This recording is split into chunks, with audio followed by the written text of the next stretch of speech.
തുമ്പമൺതൊടി കാരക്കുന്നിന് സമീപം യുവാവിനെ കുത്തിക്കൊന്നു. മര്യാദയുള്ളൊരു പയ്യനായിരുന്നു. ഉപദേശം കൊടുത്തതിന്റെ ഫലമായിട്ടായിരിക്കാം ഇങ്ങനെയൊക്കെ വന്നത്.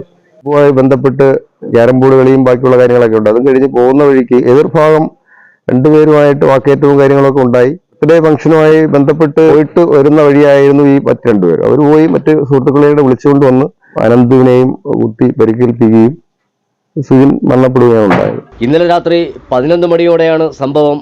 ചിതർ സ്വദേശി 29 വയസ്സുള്ള സുജിനാണ് കൊല്ലപ്പെട്ടത്. സുജിനോടൊപ്പം ഉണ്ടായിരുന്ന യുവാവിനെയും ഒരു സംഘം ആക്രമിക്കുകയും ചെയ്തു. വയറിന് കുത്തേറ്റ ഉടൻ തന്നെ സുജിനെ ആശുപത്രിയിൽ എത്തിച്ചെങ്കിലും രക്ഷിക്കാൻ കഴിഞ്ഞില്ല.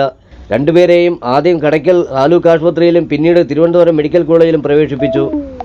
മുൻവൈരാഗ്യമാണ് കുത്തിൽ കലാശിച്ചതെന്നാണ് പ്രാഥമിക നിഗമനം.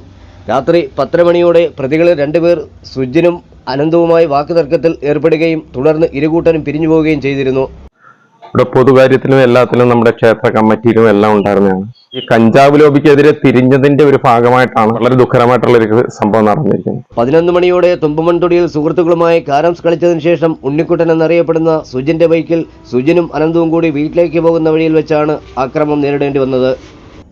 ആക്രമണത്തിൽ 5 അംഗ സംഘം ഉണ്ടായിരുന്നതായി നാട്ടുകാർ പറഞ്ഞു. സുജിന്റെ വയറ്റിൽ 2 കുത്തുകുത്തുകയും തടയാൻ ശ്രമിച്ച അനന്തുവിന്റെ മുതുകിൽ കുത്തുകയും ചെയ്തു. ന്യൂസ് കേരളം 24.